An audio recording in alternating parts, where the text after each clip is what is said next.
Hey guys, Hello Bella here, and in this video I'm going to be discussing with you my YouTube earnings. I have a pretty small channel and I have been working on it for a couple years now, and one thing that always made me curious when I was starting YouTube was like how much money can you actually make. So I'm going to cover that in this video, and I will say that the amount of money that you make definitely depends on a lot of factors: what types of videos you post, how long your videos are, and there's a lot of different things that go into it, but we're going to try to get you a breakdown of how much I make per month and my lifetime earnings on YouTube. But overall, right now, I'm at 11.6 thousand subscribers, so I would consider myself to be a really small channel. My channel hasn't had a lot of growth, I feel like, because one of the reasons is that I just am all over the place when it comes to content. I haven't really zeroed in on something in a while, and I pretty much make videos about whatever I feel like making. But anyways, this is my channel, and we're going to hop over here to some behind the scenes look at my analytics. Okay, this is the page that you'll see if you go to analytics. It says your hard work paid off. Publishing more videos helped your channel get 53% more views than usual. So it says your channel got 35,128 views, which is more than it usually gets in 28 days. YouTube's going to give you your analytics over 28 days, but you can also see the past 90 days, the past year, and your lifetime, and then you can also look by year or look by month. But for now, let's just look at like what a typical 28-day period would be for me. I know that my channel has grown a little bit in the last couple of months. I got more views than usual, I got more watch time, and I gained 169 subscribers, so about the same as usual. And then my revenue for 28 days was $308.90.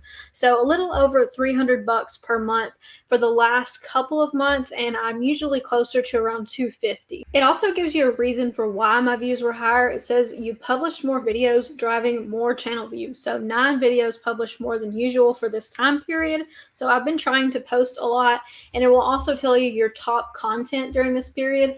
My top content was a cruise video, a car video, a weight loss video, another cruise video, a medical video, another cruise video, cruise video, cruise video. So, you can see that my channel was not a cruise channel at all, but for some reason the algorithm picked up that my channel likes to talk about cruising. So I've been showing up in the search results quite a bit for that. So what I've done to maximize the the algorithm is to create as many cruise videos that I could that made sense, that were relevant, that would give information to YouTube that I know about cruising, and so that could potentially become a genre that I rank for when it comes to the search results. So that's just kind of how I think about it. Now let's also go up and look at this period for a year. And all right, I'm switching over to 1 year. So this is the last 365 days. I made $3,180 over a year. So if anyone tells you that I'm in YouTube for the money, that is definitely not the case. It's not a ton of money that you get from YouTube as a smaller channel. It says I got 303,000 views, 20,000 watch hours, and I gained 2.2 subs over the course of a whole year. So I don't know, that's pretty slow growth to me, but I'm not sure. A lot of YouTube channels I feel like have slow growth and then they get picked up by the algorithm and they have explosive growth. So, I'm not really counting that out. I just kind of keep making videos and keep making content that I feel like will potentially help people. So one thing that I think is kind of interesting is that my top videos for 28 days are also my top videos for the last year, pretty much. These are videos that, to be honest, I didn't feel like would do that well, but for whatever reason, there's just not that many of them. So looking at my revenue for the past year, let's just go ahead and see what it was monthly. So in March, it was $305, April, $309, May, we went down quite a bit, 273, and then June, we went up quite a bit to 370. July was 372, and August is ongoing, so not sure how much that will be. Hopefully that's closer to the 350 mark. And I will say that these past few months, these 370s, these are the highest that my YouTube income has ever been. Normally when I have a check from YouTube, it's around 250. So we can go back in time and see a few more months. So here you can see the last several months for YouTube income. You can see that it was as low as 163, and then it's just generally been climbing up quite a bit over the past couple of months. I feel like posting more videos has helped me, and then kind of being more critical with my editing and being more critical with the content that I make. I'm really trying to do research on videos before I make videos, because I don't want to make a pointless video just because I want to make it. I feel like that's where a lot of YouTubers maybe go wrong, is that they make the content they want to make instead of making the content that people need. Questions that haven't been answered yet, or systems or problems that haven't been solved, or information that is just not widely available, any kind of news that is new and important. I feel like these are all good topics to make videos about. And I feel like, one of the things about my videos, the cruise videos and the working at different places and the different income streams, is that that content remains useful over time. And so what I've noticed is that even though a video might be even 3 years old, it's still getting viewed even today. So my lifetime revenue on YouTube is $9,124. And I've been doing YouTube for, I guess, about 4 years. And I've really only taken it serious for about the last 2 years. And when I say taking it serious, I don't mean like I've treated this as a job. I've really treated it as a hobby that is a potential income stream, but it's not my main focus. It's a really small amount of income for me compared to my other businesses. And I do realize that it could potentially grow, but right now it's just not my primary focus. But with that being said, we've earned almost $10,000. We're still at $9,000, but maybe by the end of the year, we will have a lifetime earnings of $10,000. So we're going to go over some more details here. So what I'm going to be clicking on is this top earning content tab. So this is going to give you a breakdown of how much money each video has made. Now, this is over the course of the lifetime of the video. So since the video was published, this is how much it's made. So the top video has made me $939. The second best video made me $787, and then $472, $384, and then my newer video that I made this year has already made me $243. So the way that I look at it is basically like, you've got to have a library of content that is constantly getting views, constantly getting attention, and that way you can start gradually building your YouTube income, especially if you're a smaller channel like me and you don't rely on every time you publish you get thousands of views. That just doesn't happen for me. The times where I usually get the most views are when I make a video that doesn't have a lot of other competing videos on YouTube, especially when I posted this 2022 Nissan Versa. I had actually just bought the car really early on in the year when the car had just gotten released. And so, it was something that was new and something that pretty much only a few people were talking about. And so I think that that's what really helped that video rank. And also the thumbnail, I took a lot of time on that thumbnail. I went to the park and took a picture of it against like a really cool background and edited the thumbnail. So I've really put a lot more effort into thumbnails lately, and I think that that's paying off as well. But let's just click on top earning content and see what some of my other videos produced in terms of income. Okay, so here's our next tab over our little page. So we've got the top ones that I just showed you guys, and then the next best one was $156. This was an Amazon video. Then we've got another Amazon video, $145. And then we've got a cruise video, $133. Creating a Facebook business page as a real estate agent, $122. My bathtub drain video, which I don't know why this is still getting views, but it was posted in 2017. It has earned me $122.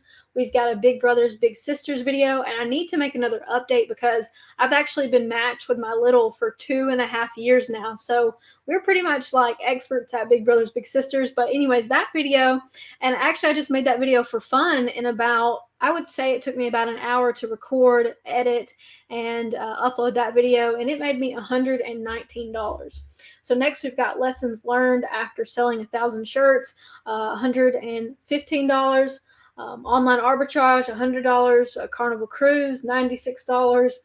Some of my monthly update videos actually perform pretty well. And so if you have something that you can do a monthly update on, you can do 12 videos a year. So if you have 2 or 3 different things that you could do a monthly update on. That could be 24 or 36 potential videos that you can produce and keep your audience engaged. So I'm not going to go through every single one of these, but you can see that some of the ones that, I thought wouldn't do that well actually made me a decent bit of money. This one's about bathroom cleaner and it made me $83. So I mean, anytime I do a project or I do something in the house, I'm always looking for like, how can I potentially make this into content? For me, content is just, it's packageable information, something that you can give to an audience and they can gain information rather quickly. One thing that I've tried to do on YouTube lately is just cut my videos as much as possible to where I'm not adding a lot of fluff in the video. I try to keep like the best 30 or 40% of the video instead of just recording and keeping 100% of it, because I know that people's attention span is really not what it used to be.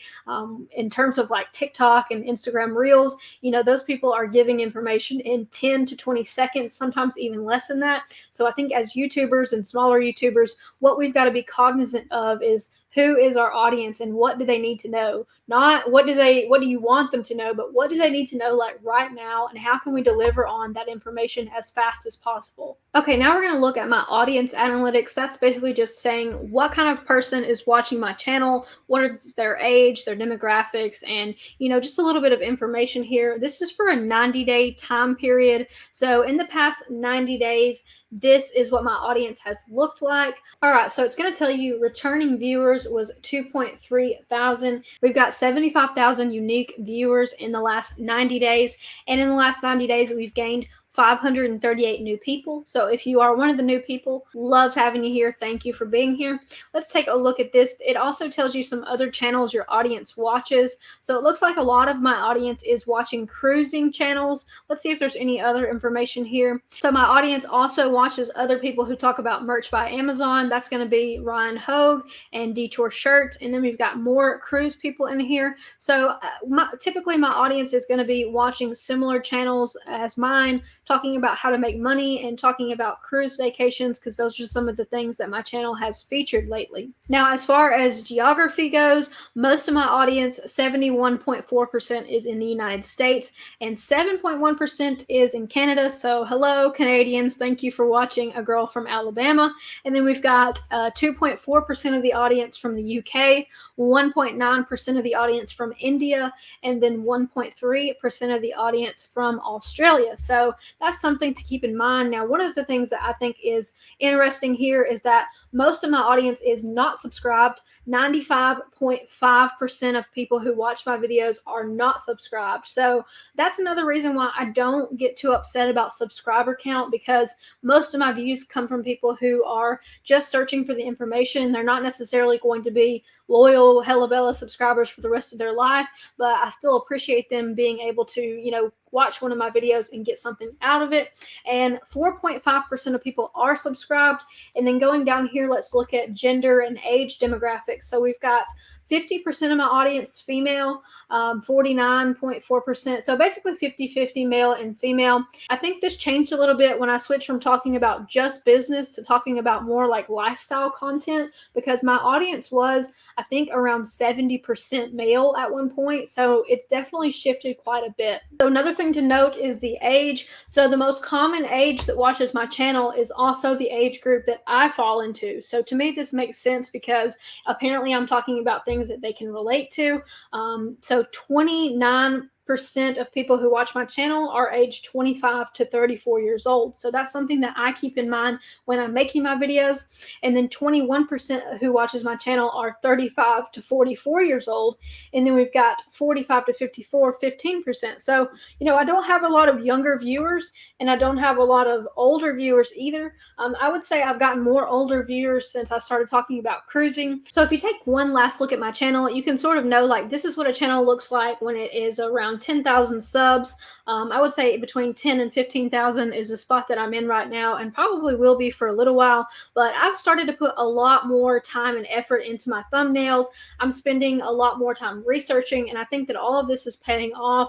I'm diving into some new niches that I have not been in before, and I'm really excited to just kind of see where this channel goes, because I know that, overall, I do have information that I think is useful to provide, and overall, I want to be able to grow my channel and make more money. It would be ideal if I could start making, $500 or even $1,000 a month on YouTube. That would be so awesome to be able to add this to my income stream as something that is helping me pay my bills. As of right now, I would say that YouTube is paying my car payment and paying my gas every month. So I will take it. It's pretty good to me. And just remember that we can't all be, 100K subs or 500K subs. Some of us are just going to be smaller channels, and that's okay. I feel like one thing that's good about smaller channels is that I have time to read your comments, to respond, to interact with you guys, and to just have sort of a more personalized experience overall. So I hope that you guys enjoyed the video. If you did, please give it a thumbs up and leave a comment about what you thought the revenue would be monthly. Do you think mine is higher or lower than most? And do you think that this is something that I should continue putting time and effort into? And if there's any sort of videos that you want to see specifically, you can also let me know, and I can try to create some content that you guys are wanting to see. Thank you so much for watching the video, guys. I will catch you in the next one. Take care.